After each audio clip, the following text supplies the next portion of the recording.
네, 오후장 작전 타임 두 번째 세트 시작해 보겠습니다. 돌격 종목 맞수 시간이죠.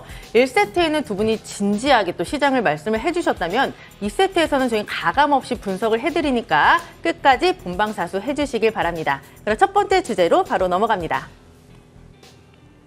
네, 첫 번째 주제입니다. 대기업들 대규모 투자 계획을 동시다발 발표.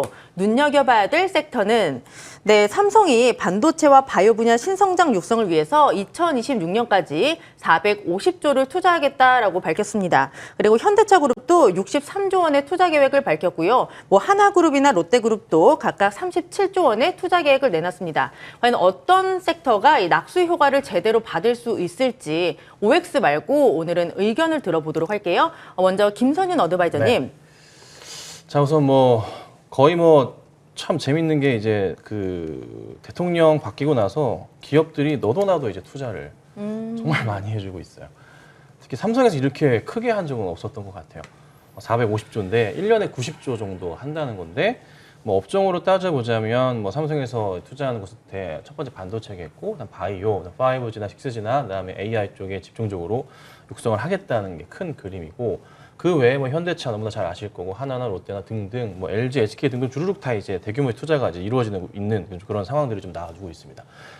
이게 순차적으로 내려간다는 거죠. 1차, 2차 vendor들한테. 그럼 거기에 따라서 매출 구조가 확실하게 좀 더 크게 잡히는 모습들이 나오게 되는 그림들이 나와요.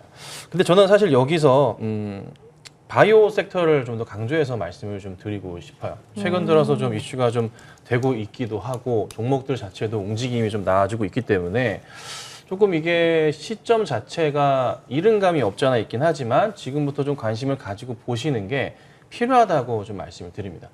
국내 기업들 입장에서 봤을 때 이 CDMO라고 이제 한단 말이에요. 이게 좀 굉장히 좀 주목을 좀 받고 있는데, 사실 삼성 쪽이랑 SK 쪽이 좀 두 회사에서 가장 좀 집중적으로 육성을 하기도 하고 있고, 셀트리온도 마찬가지로 집중적으로 육성을 좀 하고 있는 그런 상황이에요. CDMO, CMO와 CDO가 합쳐진 단어이기도 합니다. 위탁 생산과 위탁 개발을 좀 같이 한다, 이렇게 좀 보시면 될 것 같고요. 근데 이제 이 시점 자체, 그러니까 외인들의 입장에서 국내 바이오 기업들을 지켜봤을 때 언제부터 왜 이렇게 갑자기 국내 기업들한테 위탁 생산과 개발을 맡기게 됐느냐, 이 고민을 한번 해볼 때 어쨌든 기술력을 인정받았다는 거잖아요. 저는 그래도 확실하게 시장을 장악하게 된 계기 자체가 셀트리온의 램시마로부터 시작되지 않았나, 본격적인 흐름 자체는 좀 그렇게 좀 개인적으로 좀 보고 있습니다. 램시마 같은 경우 셀트리온 그 당시 얼마나 힘들었습니까? 주가 악성 루머부터 시작해서 회계장부 조작됐다는 이슈부터 시작해서 공매도의 타겟이었고요. 하지만 그걸 이겨내고서 유럽 쪽에 진출했고 어마무시한 매출을 좀 올리면서 성장을 했단 말이에요. 기술력을 인정받았다는 거죠. 거기에 삼성의 대규모 투자를 통해서 4공장 조만간 마무리되고 지금 5공장, 6공장까지 해서 새롭게 또 오픈을 지려고 증설을 할 계획을 갖고 있는 그런 상황인 거죠. 거기에 맞춘다. 또 왜 그렇게 늘리고 있을까요? SK바이오사이언스 다 왜 이렇게 늘리고 있을까요? 다 수주 물량이 늘어나고 있기 때문이죠. 사실 한국은 좀 재밌는 특징을 갖고 있습니다. 이 바이오 시장 자체가.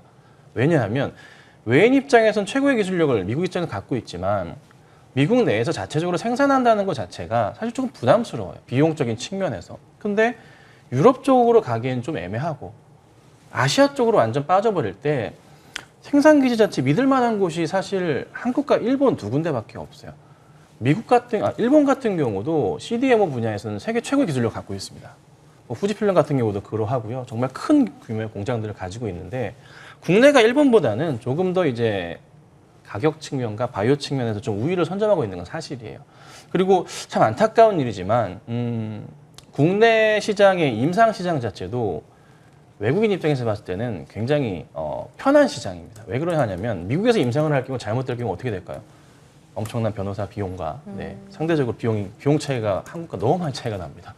우리나라에서 임상에서 잘못될 경우, 부작용이 있을 경우에 정말 아주 적은 금액으로 떼온다는 표현은 죄송하지만 그렇게 보통 일반적으로 되어 있거든요. 그래서 제가 볼 때 미국 입장에서 봤을 때 한국이라는 시장이 너무나 좀 좋은 시장이고, 또 삼성에서 대규모 투자가 이루어지는 상황에서 앞으로 향후 몇 년 동안의 성장성을 본다면 또 주목해야 될 것 같고, 그리고 원숭이 두창 같은 경우에도 잘 아시겠지만 그 진단 키트로도 이제 검사가 가능합니다. 그래서 그것도 인한 또 수출 포인트도 같이 잡혀 있기 때문에 어쨌든 외인들이 집중하는 포인트에서 한국의 바이오 시장, 또 바이오는 사실 외국으로 공장을 나가지 않습니다. 네.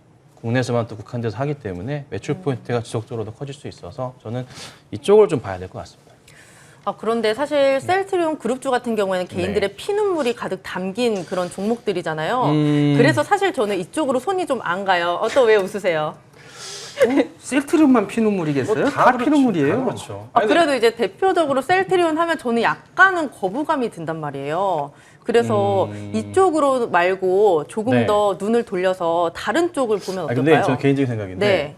앵커님 싫다고 하니까 사야 될 것 같은 거예요. 왜요? 왜요? 저 개인이에요. 완전 혹시 개인. 인간 지표 있잖아요. 인간 지표. 인간 지표. 반대로 해야 된다. 그렇죠.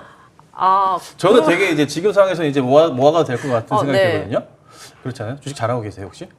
아니요. 그렇죠. 네. 인간 지금 지표인 거예요. 반대로 하면 된다. 뭐 그렇죠. 네. 그러니까. 농담이긴 한데 셀트리온이 네. 그렇게 보이실 수도 있어요. 뭐 사실 근데 이거 셀트리온이 싫다면은 이 대안으로는 뭐 제가 오늘 가지고 나온 추천주로 대안을 해보시면 좋을 것 같아요. 그럼 그거는 좀 더 낫지 않을까? 그래서 조금 이따가 말미에 말씀드려볼 테니까 끝까지 시청하시면 좋을 것 같습니다. 네, 궁금한 게 많지만 조금 이따가 또 여쭤보도록 이따가, 할게요. 네, 그럼 우리 또 정재훈 어드바이저님 많이 네. 기다리셨죠? 네. 어느 쪽을 봐야 될까요? 사실 이게 대기업들이 투자를 하는 게 다 특색이 있어요. 삼성 쪽은 바이오 쪽하고 그다음에 IT 반도체 쪽을 하고 특히나 비메모리 쪽으로 할 거고 네. 현대 같은 경우는 자율주행 쪽과 UAM 쪽으로 할 거고 그다음에 한화 쪽 같은 경우는 방산, 우주항공, 그리고 UAM 뭐 이쪽으로 좀 진행을 하게 될 거예요. 그리고 롯데 같은 경우 뭐 마찬가지로 화학 쪽이나 뭐 내수 이런 쪽으로 좀 진행하겠죠. 아직까지 나오지 않은 기업사 LG가 대표적으로 좀 나오진 않았어요. 네. 아마 LG 쪽도 전장 쪽이나 뭐 로봇 뭐 이런 쪽에 좀 진행을 할 거예요. 그러면 대기업들이 공통적으로 할 수 있는 것들을 따져보게 되면 첫 번째는 UAM 쪽을 좀 볼 수가 있을 거고요. 그리고 두 번째는 로봇 쪽으로 좀 볼 수가 있을 로봇. 거예요. 최근에 근데 이제 이슈가 좀 되고 있는 게 중국산이 대부분이에요. 우리나라 같은 경우는. 중국산이 대부분인데 이것도 좀 문제가 있다라는 얘기가 있거든요. 아마 국산화에 대한 시동을 걸지 않을까 싶어요. 그러면 삼성 쪽하고 LG 쪽이 로봇 쪽에 있어서 투자를 하겠다라는 얘기들이 계속 나오고 있었단 말이에요. 그러면 네. 그 두 그룹사의 공통적인 그런 부분들이 있기 때문에 그런 로봇 쪽에 있어서는 봐야 될 것 같고요. 그다음에 현대 쪽 같은 경우 이제 UAM 쪽, 그다음에 자율주행 쪽이라든가 뭐 이런 쪽에 이슈가 생길 수가 있을 거예요. 그러면 자율주행 쪽도 조금 더 봐야 되지 않을까 싶고, 그다음에 승계 친화적인 기업이죠. 한화. 어제 네, 말씀하셨던. 승계 친화적인 기업.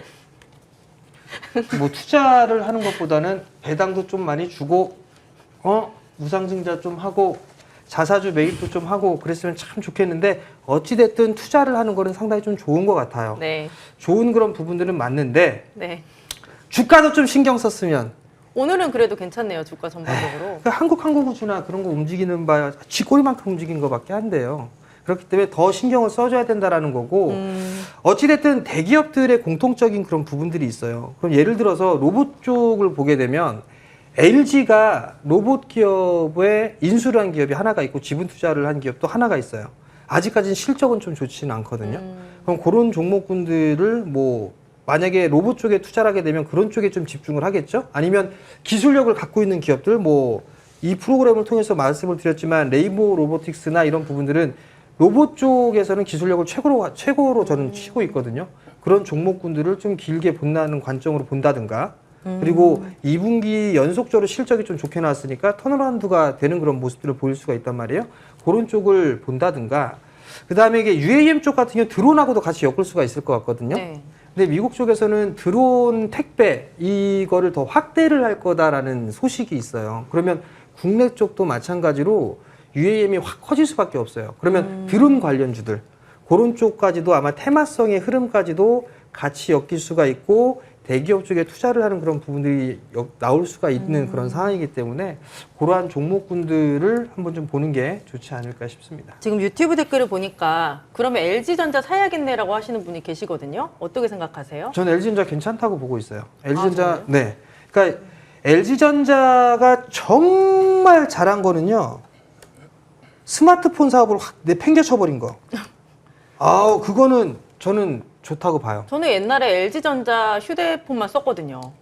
제품이 너무 좋았어요. 물론 저는 그런 개인적으로. 부분도 있었죠. 네. 물론 그런 부분도 있는데 유일하게 적자 폭이 상당히 컸었어요. 휴대폰 쪽이.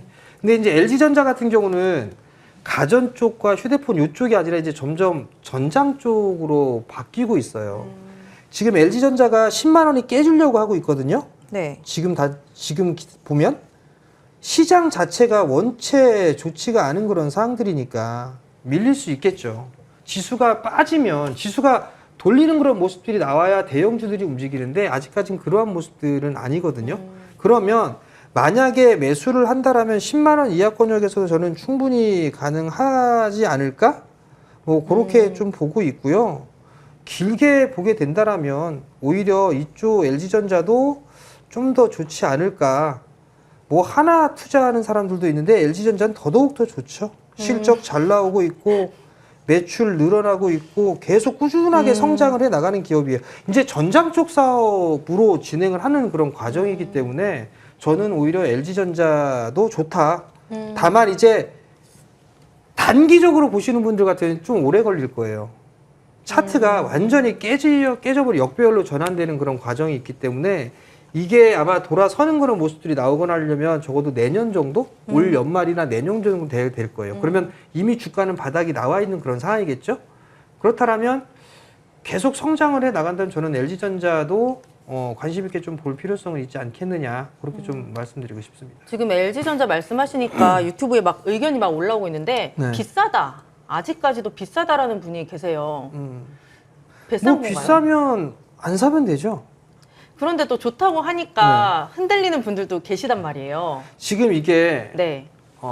처음에 막 올라갈 때, 그러니까 작년 네. 연말 12월 달, 1월 달 이때 어마무시하게 쫙쫙쫙 올라갔거든요. 맞아요, 맞아요. 이때 더 간다 막 했었어요. 맞아요. 그리고 나서 개인 투자자들도 많이 물려있던 상황이었었고 지금 이제 주가가 차트가 꺾였어요. 이게 사람이 네. 저 뭐라 그랬죠? 간사하다. 그죠? 올라가면 더 올라갈 것 같고 빠지면 더 빠질 것 같아요. 저도 이거 더 빠지겠는데 그런 생각은 들어요. 근데 시장이 기술적인 흐름들로 분석이 안 되면 이제는 밸류적인 측면으로 얘기를 많이 하거든요. 국내 쪽 보게 되면 PBR 한 배가 조금 넘어요.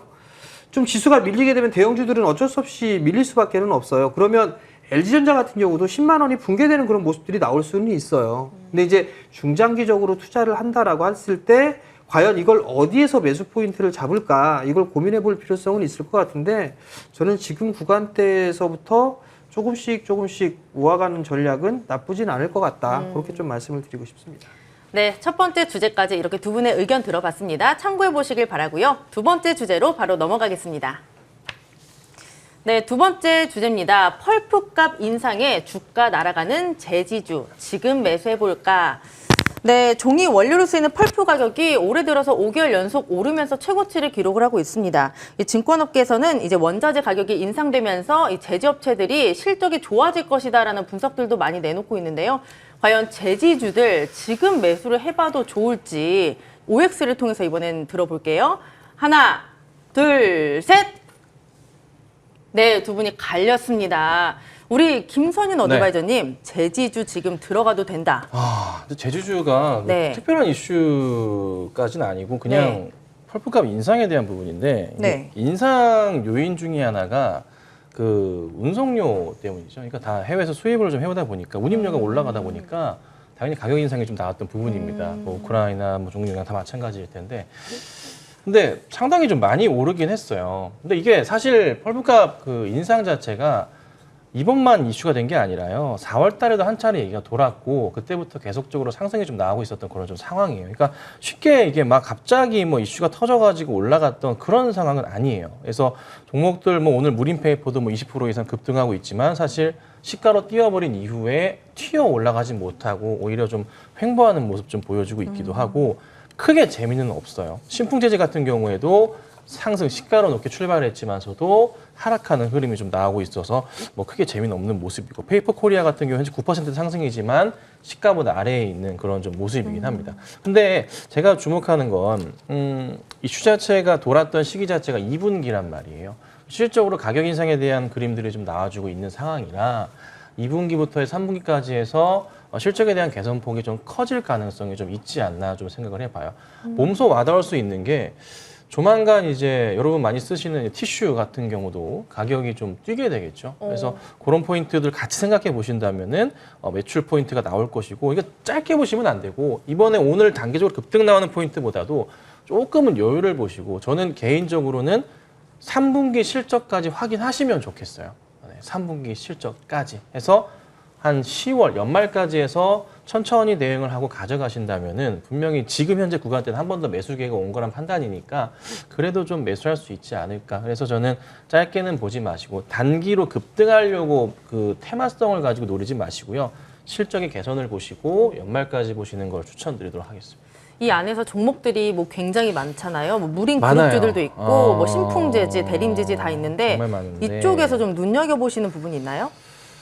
사실 이렇게 눈여겨보는 종목은 무림 쪽이 그나마 좀 튼튼하기는 해요. 네. 다른 종목들보다는 좀 낫기는 해요. 근데 저는 그래도 좀 살펴본다면 바닥을 상당히 좀 기고 있는 좀 깨끗한 나라를 그나마 좀 말씀을 좀 드리고 싶어요. 근데 그 실적이 좀 안 좋다고 들었는데. 네, 그렇긴 한데 이번에 개선이 나오면서 돌아설 수 있거든요. 그렇게 되면 주가가 차트상의 움직임으로 봤을 때도 바닥을 계속 확인하면서 지금 성장을 할 수도 있는, 그러니까 이런 차트 같은 경우가 기술적 접근을 해보자면은 반등이 한번 나온다면은 10에서 20% 뛸 수 있는 흐름들이 나올 수 있는 차트가 깨끗한 나라 차트거든요. 그래서 기술적인 측면에서 좀 매력도가 있기 때문에 이 종목을 좀 말씀 좀 드려보겠습니다. 유튜브 댓글 보니까 3분기 어느 세월에라고 하시는 분이 계세요.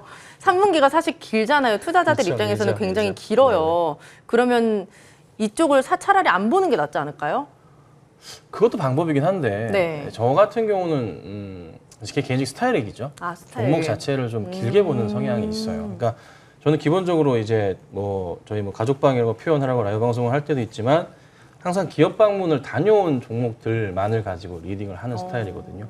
그리고 이제 회사 임원들 되게 자주 만나기도 하고 지속적으로 이제 체크를 하는 타입이에요. 그래서 조금은 중장기적으로 회사와 좀 성장해가는 포인트를 그리는 스타일이라 뭐 좀 그렇긴 한데 그래도 뭐 깨끗한 나라 보면은 실적을 열어봤을 때도 올해 실적이 작년보단 월등히 뛰어날 것 같아요. 그래서 조금 대응을 해보셔도 나쁘진 않을 것 같습니다. 네. 네, 정재훈 어드바이저님, 제가 네. 요새 질문이 많아서 한참 기다리시는 것 같아요. 괜찮아요. 괜찮으세요? 네. 그만큼 또 분석을 많이 해주시고 계시니까 들어볼게요. 네. 사면 안 된다라고 하셨죠. 물려요, 사면. 그러니까 아, 맨날 그래요? 이게 테마가 네. 쫙 치고 나가는 게 우리가 이슈나 이런 부분들을 보게 되면 개인 투자자분들이나 저도 마찬가지로 올라가는 종목군들을 볼 수밖에는 없어요. 이게 눈이 가니까. 근데 항상 이 시장 자체가 올라가는 종목을 따라 들어가면 좀 물리는 그런 모습들을 좀 보이거든요. 사실 제가 제지업종을 안 보는 이유가 몇 가지가 있어요. 첫 번째는 이게 제지를 볼 때 골판지 업종 이것도 같이 보기는 하거든요. 네. 이게 첫 번째는 특별한 기술력이 있어야 되나? 이게 일단 첫 번째고요. 두 번째는 진입 장벽이 겁나게 낮은 것 같아요. 제가 봤을 땐. 왜요? 어찌됐든 이게 폐지를 만들어서 그다음에 그걸 가공을 해서 만든단 말이에요. 네. 백상지도 뭐 나름대로 기술을 하겠지만 제 판단은 기술력은 그렇게 그 진입 장벽이 그렇게 높지는 않아요. 반도체 이런 네. 거에 대비했을 때. 그렇죠. 그리고 세 번째는 돈은 겁나게 벌어요. 돈은 겁나게 버는데 네. 배당은 쥐꼬리예요. 이게 배당? 뭐 이런 섹터가 있나 싶을 정도로 정말 저평가예요. 그러니까 이게 시장에서 평가를 했을 때 예를 들어 성장주들이나 이런 것들은 밸류를 몇십 배를 주고 하는데 제조업 쪽이나 골판지업 정도 같으면 참 실적이 좋은 부분들인데 밸류를 그렇게 높게 쳐주지 않거든요. 그렇다는 얘기는 진입 장벽이 낮기 때문이에요. 그 부분들 때문에 사실 제지업종이 일단 좀 찬밥 신세를 받는다라고 좀 보여지는데 만약에 배당을 뭐 5% 이상씩 쫙쫙 준다거나 아니면 거래량이 꾸준하게 있다거나 하게 되면 되는데 오늘 지금 당장만 보더라도 한국 수출 포장 같은 경우는 지금 거래량이 1150주밖에 안 돼요. 많은 종목, 뭐 무림페이퍼나 이런 기업들은 뭐 2천만 주 가까이 터지는 그런 모습들을 보여주고 있지만 그러면 실적이 좋은 종목군들이나 이런 기업들 같은 경우는 거래량이 없는 그런 상황들이기 때문에 개인 투자자분들이 접근하기에는 조금 어렵지 않을까? 뭐 3분기까지 기다려보라고 이렇게 좀 여유를 가지고 오라고 하는데 그거 언제 기다리냐고 얘기를 하시는 투자자분들 네네. 계시단 말이에요. 하지 말아야죠, 그럼. 다른 거 봐야죠. 네. 그렇기 때문에 저는 안 보는 게 낫지 않겠느냐. 그렇게 좀 말씀을 드리고 싶어요. 어떻게 생각하세요, 김선희 어드바이저님?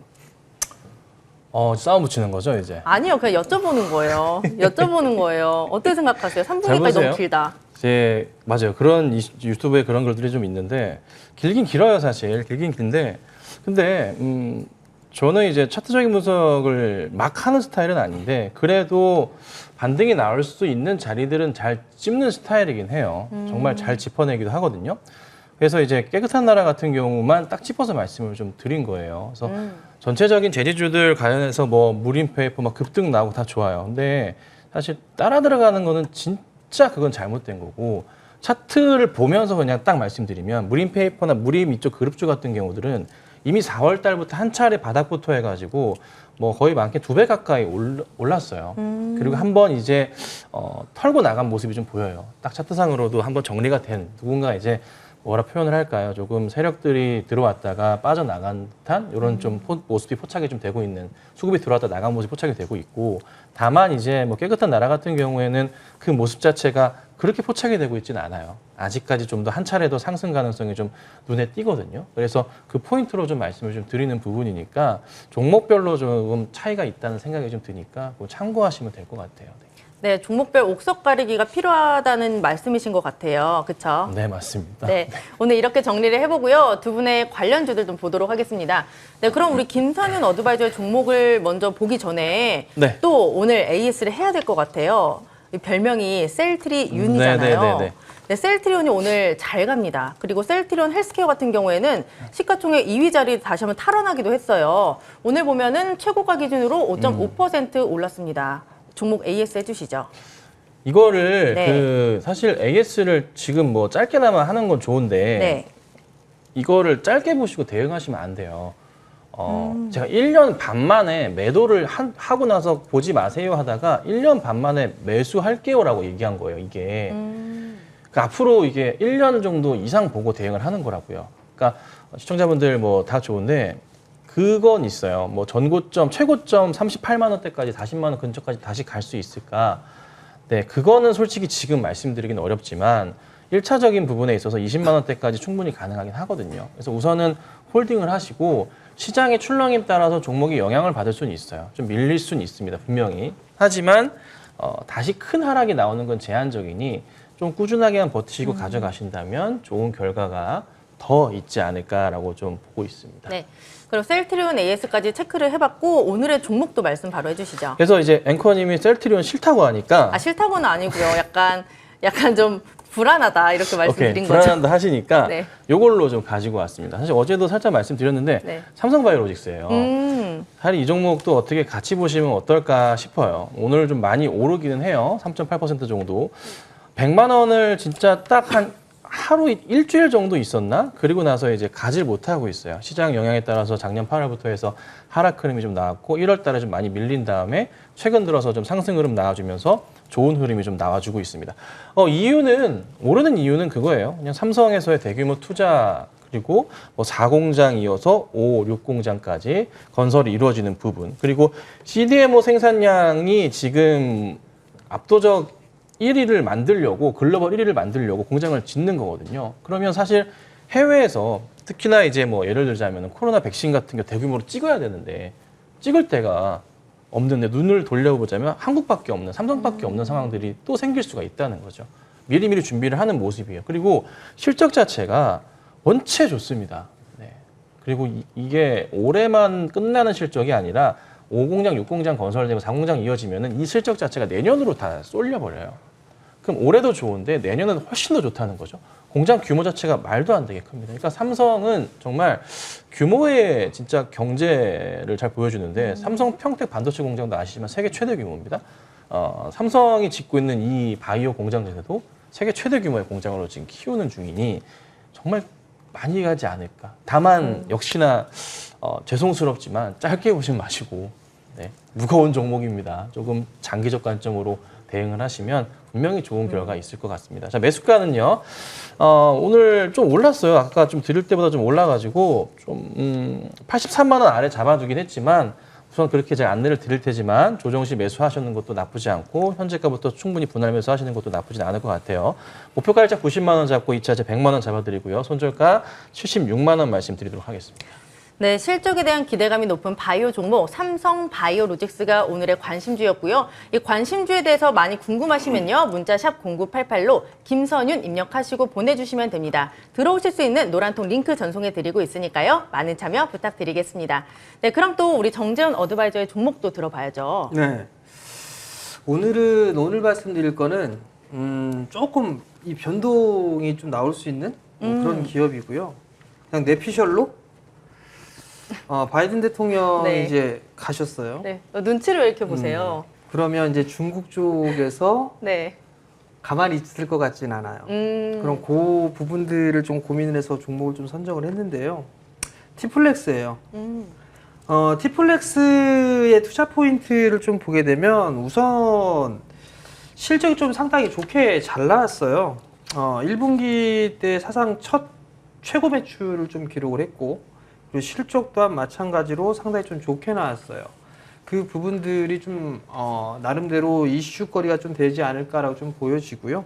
잠깐 그림 파일을 좀 보게 되면 실적이나 뭐 연간 분기라든가 연간 실적 추이를 좀 보게 되면 작년 1분기 같은 경우 21억을 좀 기록을 했었어요. 근데 올해 1분기만 79억 최고를 기록을 했고요. 매출 또한 마찬가지로 상당히 좀 좋은 그런 모습들을 좀 보여주고 있고 올해 예상치 같은 경우는 200억을 좀 넘어설 것으로 컨센서스가 좀 나와 있어요. 그렇기 때문에 꾸준하게 좀 성장을 해줄 수 있지 않을까 싶은데 사실 이 티플렉스가 히토류 쪽에 관련주로 좀 분류가 되어 있는 그런 사항들인데 이 전방 산업 쪽에 대부분 다 쓰인다라고 좀 보시면 돼요. 그렇기 때문에 실적이 좀 좋은 그런 상황이고 원자재 가격이 좀 상승을 해주면서 티플렉스의 수익성이 좀 개선될 수 있는 그런 부분들이 아닌가라고 좀 보여지거든요. 그렇기 때문에 이러한 부분도 좀 보시면 좋을 것 같고 사실 희귀금속을 중국 쪽에서 좀 통제를 했었어요. 그런 부분들이 이슈가 생기면서 급등을 해주는 그런 모습들을 좀 보였었는데 아무래도 이번에도 뭔가 좀 그런 모습들이 비스무리한 게 좀 나올 수 있지 않을까? 뭐 그렇게 좀 생각이 들어요. 그리고 아직까지 기술적인 흐름을 놓고 봤을 때에 뭐 주포라고 하거나 메이저라고 하거나 그런 사람들의 물량 이탈은 아직까지는 없는 것 같아요. 그러면 여기서 조금씩 모아나가 본다면 괜찮지 않을까. 그렇기 때문에 좀 말씀을 좀 드려보도록 하겠고요. 지금 주가가 5,760원이 보합이었었는데 조금 올랐는데 이게 따라 들어가지 마세요. 따라 들어가자 물립니다. 5,700원 이하권역에서만 매수를 하세요. 5,700원부터 이 박스 하단 자리대가 5,300원 정도가 좀 되거든요. 그 자리대에서만 매수를 하세요. 천천히. 이 자리대만 좀 매수를 하시면 될 것 같고요. 그리고 목표가는 1차적으로 짧게 그냥 시장이 뒤숭숭하니까 우선 기본적으로 좀 볼 수 있는 부분은 한 6,700원 정도를 좀 말씀을 드리고요. 손절가는 뭐 그냥 5,000원 정도 무난하게 5,000원 정도를 좀 잡아 드릴 테니까 참고를 좀 하셨으면 좋겠습니다. 네, 오늘 정재훈 어드바이저의 종목은 바로 티플렉스였습니다. 이 종목에 대해서 많이 궁금하시거나 시장 전략을 함께 짜보고 싶으시면요. 문자 샵 0988로 성공 정재훈 입력하시고 보내주시면 저희가 들어오실 수 있는 노란통 링크 전송해 드리고 있습니다. 많은 참여 부탁드릴게요. 네, 저희 2세트는 여기서 마치도록 하겠습니다. 3세트에서는 종목 상담 기다리고 있습니다. 전화 01786-1022-1023, 문자는 013-3366-8200, 그리고 유튜브 머니투데이 방송을 통해서도 참여 가능하신 거 알고 계시죠? 종목명과 매수가 비중 함께 올려주시면 저희가 잠시 뒤에 따뜻한 종목 상담 도와드리도록 하겠습니다. 네, 두 분과는 여기서 인사 나눌게요. 내일 뵙겠습니다.